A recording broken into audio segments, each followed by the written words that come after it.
Hello guys, welcome you all in my YouTube channel Tech with Rakesh. Today in this session we will learn how to do SPC. We know SPC is the one of the best quality tool to control the rejection level and improve the quality of any product. So every day we are doing these practices in our industries. So today we will learn how to do this. Before going to how to do SPC, we will learn why quality is much more important. We know that SPC is a type of quality too. So why quality is important in our life or as well as in industrial purpose also. So let's see. In this there are three pictures I have shown. In first there are two things. One is price and another is profit. Sorry, one is cost and another is profit. The price is the addition of cost plus profit. And in second things, the cost is same, but the profit has been increased.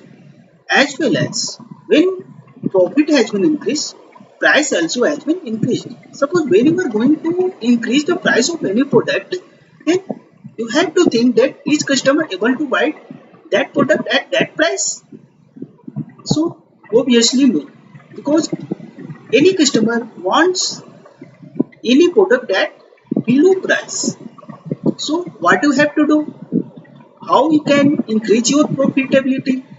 So in lean manner, when you will study, so most of the company are doing, they are reducing the cost of product. So how you can reduce the cost of product? We know that cost of product is the addition of cost of product plus cost of waste. So when you will be able to control the your rejection level, your waste, so your cost will be reduced. Definitely when cost will reduce, at same price your profit will increase. So every industry following this manner. That's why every company is focusing how to reduce their rejection. So now we guys we learned why quality is much more important. So what is the role of SPC in this or in improving the quality? So we will understand here. First of all, we will go through the definition. What is SPC? SPC, a statistical process control. It is a method to monitoring and detect the changes in any process. Suppose any process is running smoothly without any interference. Suppose something happened when you are not able to identify what is happening in the process and your parameters got deviated from your specification value. Then how you will be able to identify that your parameters has been deviated from your specification value.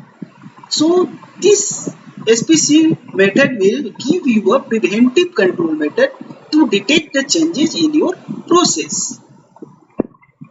Before going SPC, we will understand two terms. One is a standard deviation and another is process capability. So let's come to the screen. So through this example, you will easily understand what is a standard deviation. In first case, we have taken some data 20, 30, 21, 29, 22, 21. These are 6 data and here I have find its average. The average value of these data are 25. And in second case, I have taken some data which are 25, 25, 26, 24, 26, 24. In both cases, its average is also 25. In both cases, the average of both the data are same. But here you will see that the standard deviation is different. When you will go through a standard deviation formula, just you will write equals to STD. So STD we apply, choose this data, close the loop, just press enter.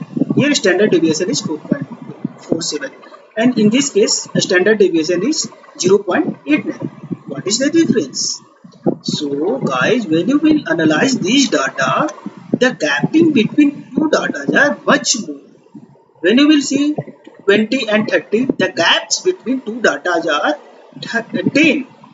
When you will see 30 to 21, the gapping is 9. So here gapping between two data are much more. In this case, the gapping between two data are very less. So that's why its standard deviation is less than this data. Here we will understand what is process capability. Process capability, it refers to the evaluation of how well a process meets a specification. So when you will see these graphs, it's a time domain graph over data. So when you will see these all three graphs, you will see some difference in these three graphs. When you will compare graph 1 and graph 3, then you will see that the width of this graph 3 is much more than the width of graph 1 and 2. So that what is its meaning? What it indicates? So it indicates two things. One is CP and another is CPK. These are process capability index. First, CP indicates that this graph is how the graph is meeting the center line and with less width.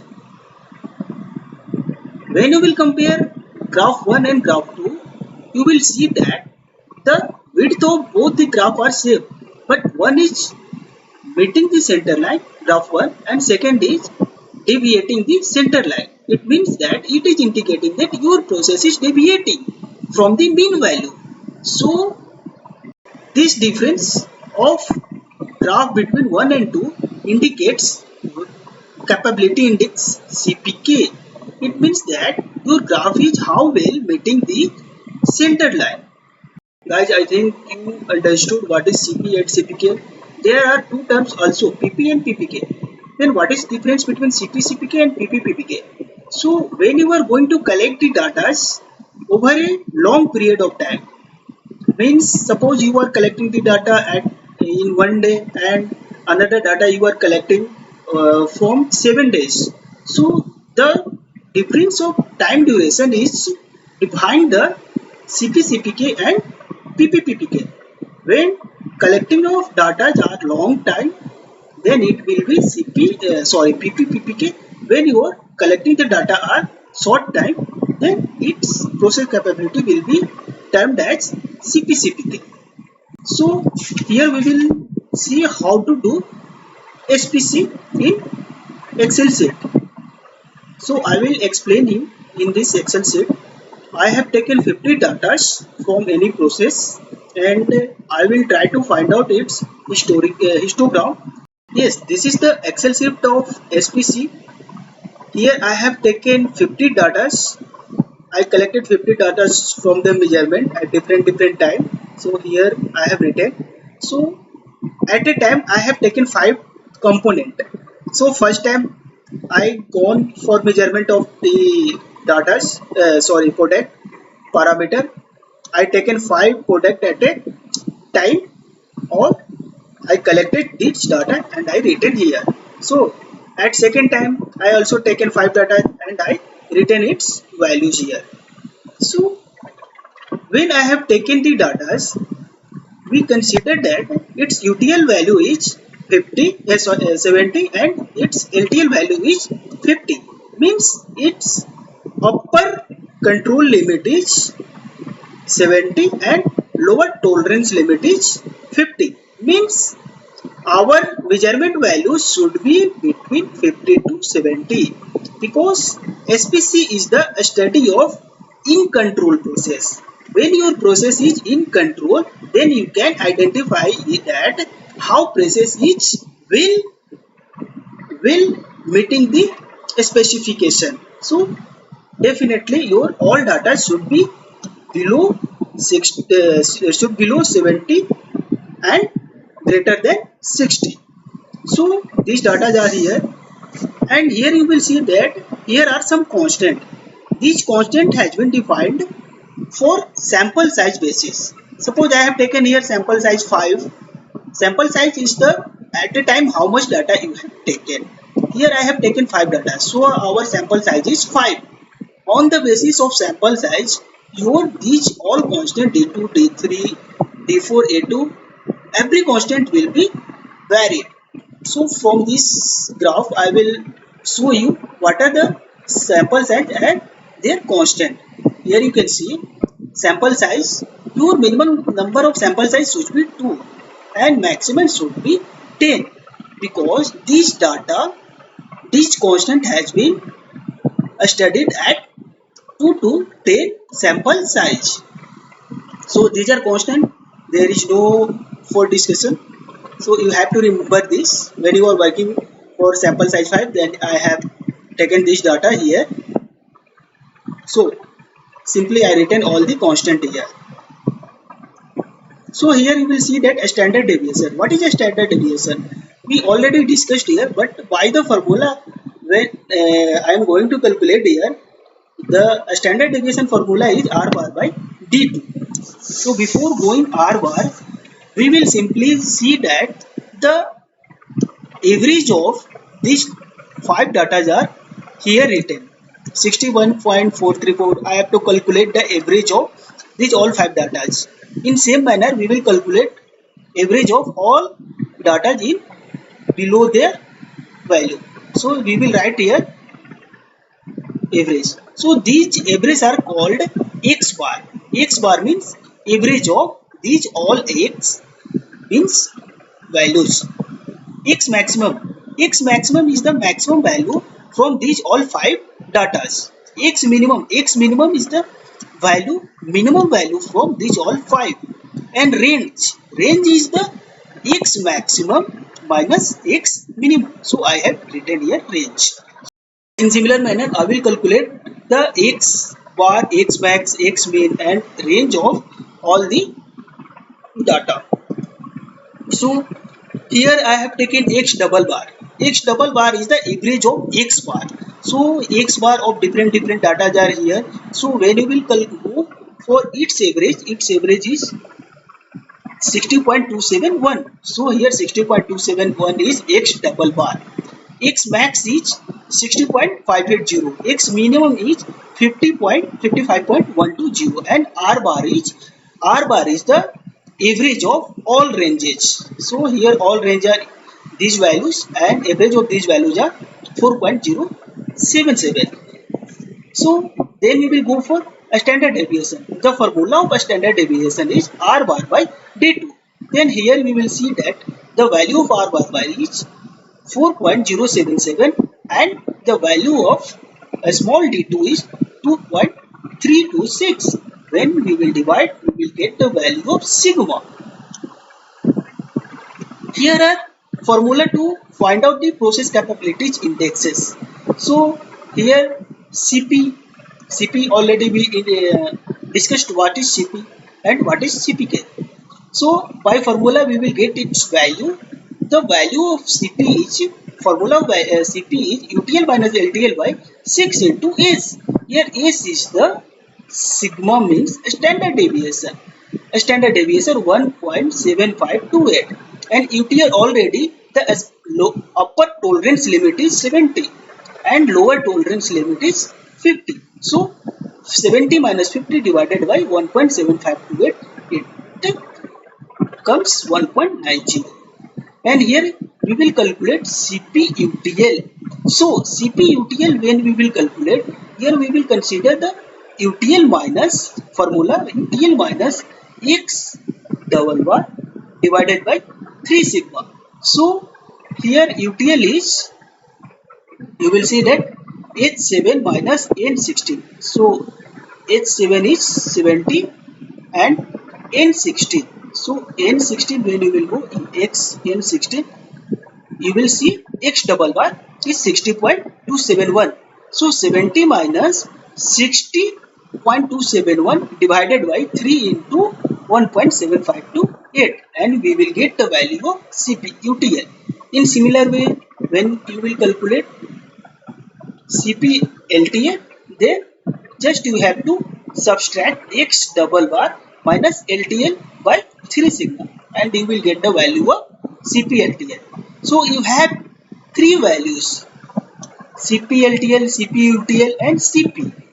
For calculating CP key, you have to go the minimum of these all three values. So here minimum is 1.85. So our CP key is equal to CPUTL 1.85. So when you will go for drawing the histogram on the basis of this all data, how you have to draw this graph? So you have to first take the class interval. When you are going to taking the class interval, you have to first define its number of class. So here all number of classes are 1 to 10 because I have taken the data at 10 different times. So our number of class is 10 and UTL is already 70 and LTL is 50. So class interval is UTL minus LTL by 10 means number of class is 2. So here first you will start from LTL and you will add the value of class interval, then you will get a class. In similar manner you will do by adding 2 in all the classes and you will reach till the 70. So here you have to find out the cumulative frequency. So how you have to find out the cumulative frequency? So cumulative frequency means you have to find the values which are less than 52. So how many datas are which are less than 52? So you have to take a formula equals to frequency, select data arrays. These are the data arrays, separate with comma, and then range, close the loop and press enter. You will get 0 value. So in similar way you can find out the cumulative frequency. When somebody have seen my previous video, then I have already discussed about how to draw the histogram. So when after completing cumulative frequency calculation, then you will go for frequency calculation. Then when you are going for frequency, first will be same to cumulative frequency 0 and next frequency will be cumulative frequency of that column minus cumulative frequency of upper column, just previous upper column. So in similar manner you can find out the frequency of all class interval. So here 6, how it came? So frequency, cumulative frequency of this class interval is 7 and minus upper class interval, just immediate upper class interval is 1. The 7 minus 1 equals to 6. So in this manner here you can calculate frequency of all the class interval. So here we have class interval and we have frequency. So on the basis of two data we can draw the histogram.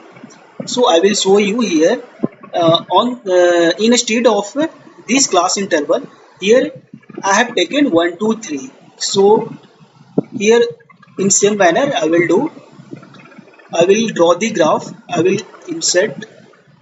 go in insert, then column, then 2D graph. You will see your histogram is ready. So here cappings are much more than how to reduce its capping. Press the right click button, go in format data series and do no gap is till 0 and histogram will be like this. So in this similar in this process you can draw the histogram. So I will just delete it. So your histogram is here. And how you can draw the bell curve? So while you are going to draw the bell curve, just you have to meet all the peaks of the bar. When you will meeting all the peaks of the bar, you will see a graph of bell curve. So this is our bell curve. So how to interpret this histogram? By seeing this picture. Already we discussed that your CP value identifies that, indicates that the width of the graph. here is the width of the graph. Means when your width of the graph is very less, it means that your process is that much control or in control. When this graph will be flatter, in flatter mode, when it will be flatter, it means that your process is going to be deviated. So we will go for the acceptance of the process, any process, then your CPK value should be greater than 1.33. When you are going for PPK, then it should be greater than 1.67. So for I have taken 50 data in a same day, so it's indicate that I am going to calculate the CPK. So our CPK should be greater than 1.33. Here in this case my CPK value is 1.85. It means that it indicates that my process is in control. So when we will go for the interpretation of CP value, so it can be less than 1.900 or it can be greater than 2 also. So suppose that your CP value is 0.67, then what it understands? What it understands? It means that your process is at working at 2 sigma. You have listened at 6 sigma. So what is the meaning of 6 sigma? In 6 sigma, the value of CP is equals to 2. It means that your process rejection is very less. Means your OK product is too much high. In this case, your OK product is 99.999998% and rest is rejection. So at 6 sigma, when any company have achieved the 6 sigma level, it means that the process rejection is very less, very less. So similar manner, when CP value is 1, it means that your company stands at 3 sigma level. When CP value is greater than or equals to 1.33, it means that you have achieved 4 sigma level. For 5 sigma level, it should be 1.67. For 6 sigma level, it should be 2. I hope you guys understand very well and you will be able to do SPC in your company. You can easily do this practices in your company also. So this process predict your rejection or process changes. When your process is going to deviate from your original path, so easily you can detect and you can take action in 4M condition, man, material, machine and method. So by these methods you can control on your process. So thank you guys, thank you for watching this video. I hope you enjoyed this session. When you have some doubt, you can give your queries in comment section. I will try to reply your question. And there is one request from you all. This is my third video on YouTube. I hope that this will not meet your acceptance level, but I have given too much from my side. So please appreciate me by liking this video and subscribe my channel and hit the bell icon to get the notification for next video. So thank you guys. Thank you for this.